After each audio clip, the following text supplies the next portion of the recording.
Hello everyone, welcome back to my channel. My name is Shay. If you're new here, hello, welcome. This video is about a week into working with HustlR, and this session was a little rough for me. The beginning started off great. This is the first time that I've really had to deal with a horse that isn't responsive. He is sensitive in the aspect that he can be a little bit flighty, a little bit spooky. He's sensitive to his environment, but he's not sensitive to cues. So this is the first time I'm really having to teach a horse exactly what certain cues mean, which is really, really difficult. I almost feel like working with a horse that's this dull and unresponsive is more difficult than working with a horse that's extra responsive and just takes things to the extreme. So we're working through learning on a lot of that stuff, and this is probably a week ago, so at this point we've moved past quite a bit of this. But I thought this was still a good video to put out, just in the aspect of, maybe it's helpful for someone else, and we can kind of see how he moves and all that. So we do a little bit of lunging. I want to say this is the first day that I asked him to lunge at the lope, so we'll get to that, but he seems to be doing okay. One thing that you can kind of see is if my body shifts at all while we're lunging, he starts to kind of move out, or he starts to turn back in. Like he's sensitive to things like that, but he's just not understanding of cues. So I'm constantly having to tell myself he just doesn't understand this part. This is a lack of understanding. He's not doing anything intentional to be vindictive, to be naughty. Like that's not at all what he's doing. He's not understanding what I'm asking, and I just have to break those steps down. So we're working on lunging at the lope. You can see it's clearly quite a bit of work, especially because I don't have something like a round pen to kind of start those basic cues. With this, my goal was to ask him for that lope and try to maintain a sense of softness. So that's why you can see I kind of run around with him, that I'm not just yanking back on the lead rope, because he is sensitive with his head. So he feels that pressure on his head and he starts to turn in. So my thought was, okay, let's just go with him. As long as I'm not spooking him by running at him, I'm merely trying to keep pace with him and keeping a soft feel on the lunge line. Once he kind of figured that out, I felt a lot better about it. When I start with asking for the lope, you can see right there, he got a little bit misunderstanding of what I was asking, so I just kept him moving in the right direction. I typically am only going to ask for a few steps at the lope, and I'm either going to break them back to a trot or stop to really set in that, yes, I asked for the lope.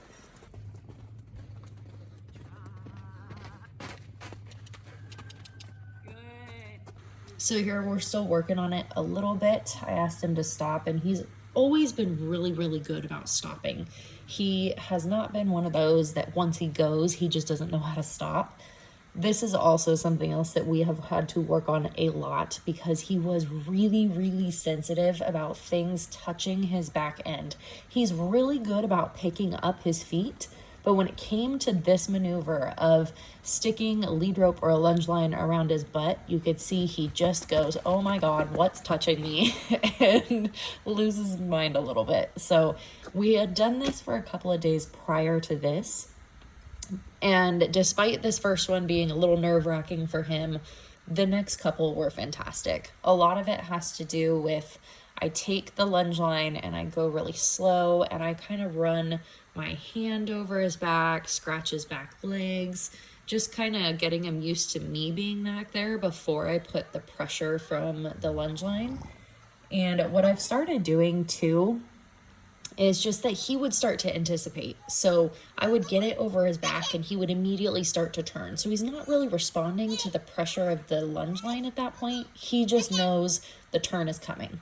And I'm really sorry you can hear my kid talking in the background. He was very talkative and telling lots of stories.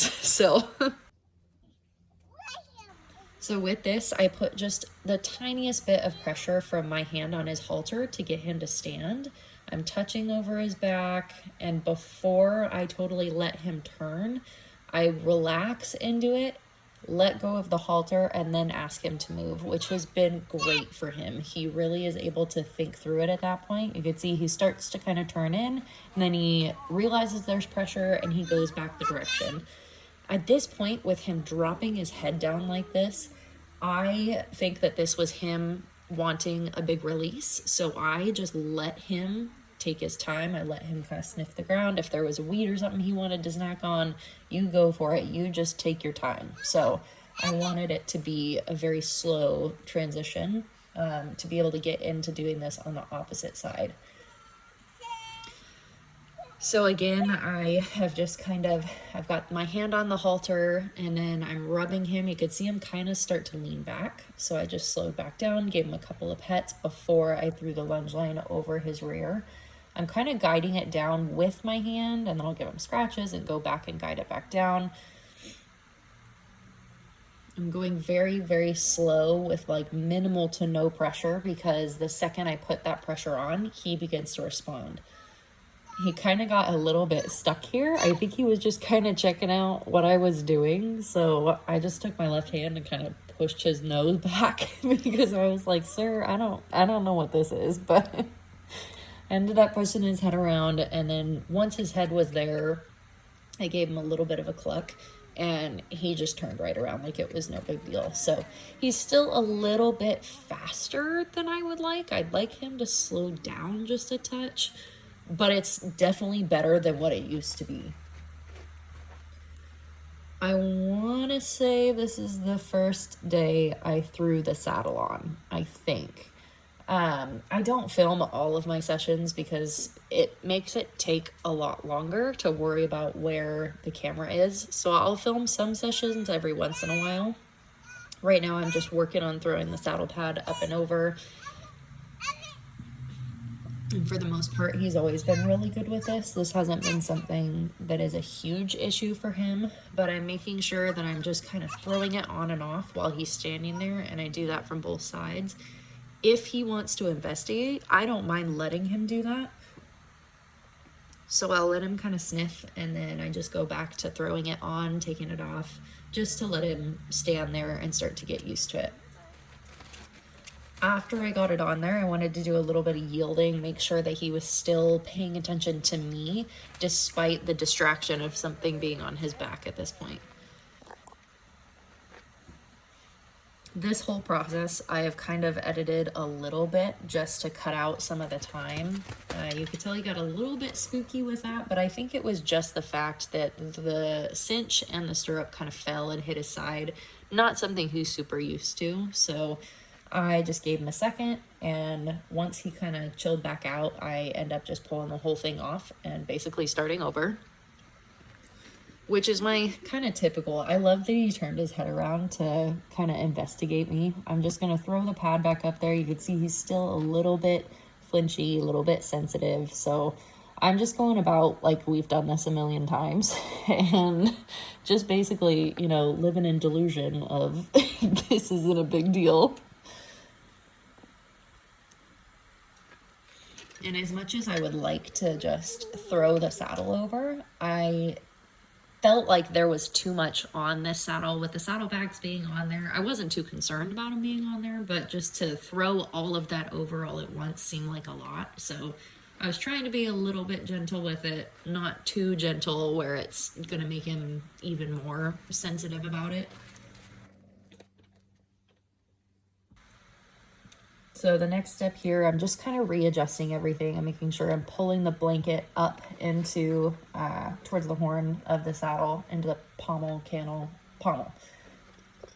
At this point, the saddlebags were just making noise, so I was just flicking everything. I was going to get things to touch his side, see what he would do, see how he'd respond. Anything that makes noise or touches him in sensitive areas, I would like to see that on the ground rather than being in the saddle and figure out, oh, he's a little nervous about that. At this point, again, just making noises on the other side, kind of readjusting. even if it's just minuscule adjustments, it's getting him used to the feel of things moving all around him. And I kind of wanted to touch down his legs, make sure that that wasn't something. Sometimes he can be a little sensitive about things touching him in multiple places at once. So things on his stomach, then also things on his legs. Also, sorry about the zoom in. I have my watch on while I'm riding, and I think it zoomed in from my watch. So I just sped this whole part up because it's just me doing the cinch and you can't see a whole lot of it from the side. But I don't like to just yank my cinch up really tight. I like to kind of go back and forth if I need to, or go really slow on the near side just to see how he responds to that. I don't really think it's necessary to get it super tight right away. It's mostly to make sure that the saddle stays on, that if we're gonna lunge, that it stays on and doesn't go rolling off the side. So after I got the cinch on, after I got the saddle on, I just started kind of walking him around, and you could see that with how high his head is, with how much he's bracing, this is where things start to change for this session. He just gets a little bit more tense, a little bit anxious, and you can really see it in his body language.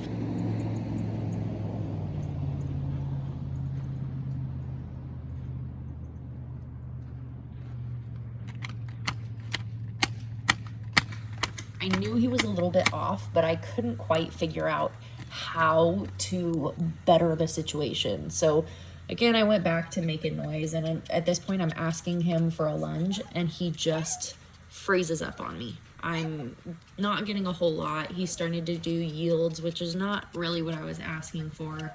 So I thought, okay, well, let's at least go the other direction and see what he does. He kind of lunges for a second. When I ask for that little bit of speed, he kind of spooks because things are making noise, which is fine, understandable. The problem at this point was then he just didn't want to lunge. Didn't want to, was anxious about it, whatever you want to say. He just wasn't, and I don't want to say refusing, because I don't feel like he was doing any of this maliciously. It was just, he was nervous about the saddle, and I didn't know how else to help him without getting him to just move his feet. So we stopped trying to lunge at this point, and I just walked him. His owner specifically said that he does really good once his feet are moving and you can hear him lick and chew. So I thought, okay, let's just walk and see what he does. At this point, I'm just frustrated because I'm frustrated with the situation. I'm frustrated with myself for not having a proper solution and not feeling like we're making progress. Again, I think these are really important sessions to show, because it shows that this process in horse training is not linear. You're going to have good days, you're going to have bad days. At this point, I'm hopping up on the saddle, and I had ridden him before bareback a few times, but this was the first time in the saddle, I believe. So I wanted to see how he would feel if I was kind of hopping in the stirrup and the saddle was moving.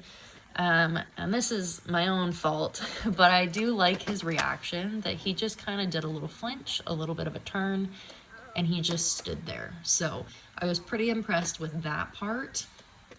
At this point, I'm kind of like, why am I using a stepping stool if I know that he's comfortable with me being on? Part of that is always, you know, I have concern about the horse's back, but I kind of feel like I could have just gotten on without the little step. There was no point in that. But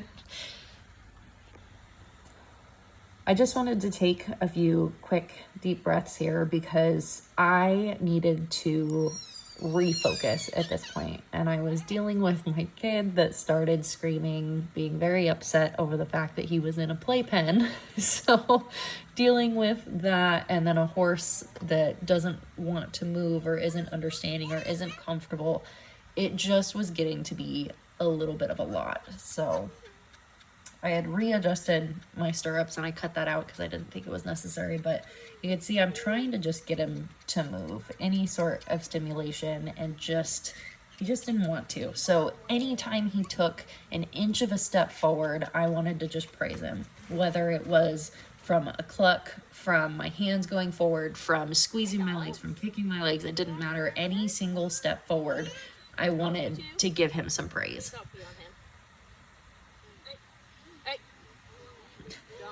And there's the mom voice coming out. The thing that I've always heard with training is it's easier to start a horse on a turn than it is to get them to start walking on a straight line. With HustlR, I feel like that's a little bit hard just because he then just turns and turns and turns and turns. He doesn't just walk straight forward because he's so sensitive about his face. So then I have tried to readjust how I am moving, and I've done things a little bit different with the halter. Instead of just having the one lead rope below, I have switched up to have two to have a little bit more clear communication with what I'm asking, which I think has been huge for him. A lot of the last few minutes here are just trying to find those little steps and trying not to be super frustrated and trying to take deep breaths and just understand that this may be an off session and that's okay.